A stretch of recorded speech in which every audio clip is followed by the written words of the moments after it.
Hello guys, എൻ്റെ ഫേസിൽ ഇടയ്ക്കുണ്ടായ ചില പ്രശ്നങ്ങളാണ് കേട്ടോ ഇതൊക്കെ. പിമ്പിൾസും പിഗ്മെൻറ്റേഷനും ഡാർക്ക് സ്പോട്ടും ഓപ്പൺ ബോട്ട്സും ഒക്കെ ഉണ്ടായിരുന്നു. അപ്പോൾ ഇതൊക്കെ ഒന്ന് മാറ്റിയെടുക്കാനായിട്ട് നമുക്കൊരു ഹോം റെമഡി ചെയ്യാം. ഇതും തന്നെ വേണ്ടത് റോസാപ്പൂ ആണ് കേട്ടോ. ഇത് വീട്ടിൽ തന്നെ ഉള്ളതാണ്. ഇതൊന്ന് അരച്ചെടുത്തിട്ടുണ്ട്.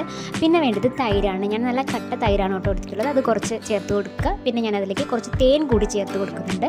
എന്നിട്ട് നമുക്ക് ഫേസിൽ അപ്ലൈ ചെയ്ത് കൊടുക്കാവുന്നതാണ്. ഞാൻ എൻ്റെ ഫേസ് നന്നായിട്ട് വാഷ് ചെയ്തിട്ടുണ്ട്.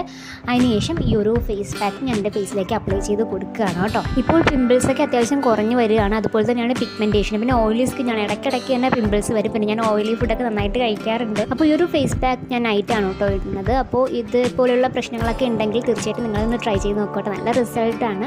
ഞാനൊരു 15-20 മിനിറ്റോളം എൻ്റെ ഫേസിൽ വെക്കുന്നുണ്ട്. എന്നിട്ട് ഞാൻ വാഷ് ചെയ്ത് കളയുകയാണ്. ഫേസ് നന്നായിട്ട് വാഷ് ചെയ്തതിന് ശേഷം ഞാനൊരു മോയ്സ്ചറൈസർ കൂടി ഇട്ട് കൊടുക്കുന്നുണ്ട് കേട്ടോ. നിങ്ങൾക്ക് ഇഷ്ടമുള്ള മോയ്സ്ചറൈസർ ഇട്ട് കൊടുക്കാവുന്നതാണ്. അപ്പോൾ എല്ലാവരും ഒന്ന് ട്രൈ ചെയ്ത് നോക്കുക. നല്ല അടിപൊളി ഫേസ് പാക്കാണ്. ഇഷ്ടമായാൽ തീർച്ചയായിട്ടും ഒന്ന് ലൈക്ക് ചെയ്യണേ. പിന്നെ എൻ്റെ ചാനൽ കൂടി ഒന്ന് സബ്സ്ക്രൈബ് ചെയ്ത് സപ്പോർട്ട് ചെയ്യണേ. അപ്പോൾ നമുക്ക് നെക്സ്റ്റ് വീഡിയോയിൽ കാണാം. ടാറ്റാ.